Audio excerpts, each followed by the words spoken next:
اعوذ باللہ من الشیطان الرجیم، بسم اللہ الرحمن الرحیم۔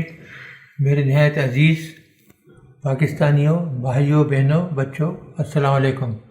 دیکھیے 2-3 دن بعد یعنی 12 ربیع الاول کو ہمارے نہایت پیارے رسول اللہ صلی اللہ علیہ وسلم کی یوم ولادت ہے، اور اس دن پورے ملک میں یہ بڑی شان و شوکت سے منایا جائے گا۔ بدقسمتی سے ہم نے وہ تمام چیزیں نظر انداز کر دی ہیں جن کی ہدایت رسول اللہ نے ہمیں دی تھی۔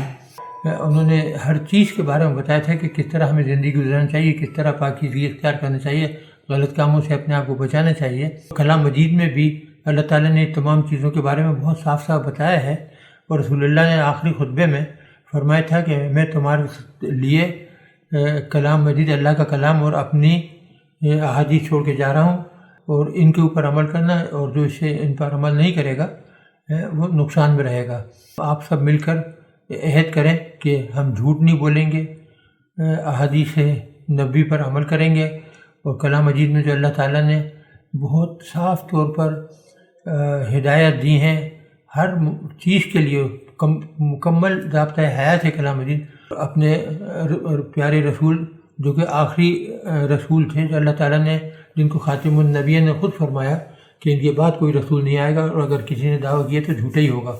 تو انشاءاللہ آپ کو اللہ تعالیٰ اس دنیا میں بھی اور بعد والی دنیا میں بھی سرخرو کرے گا۔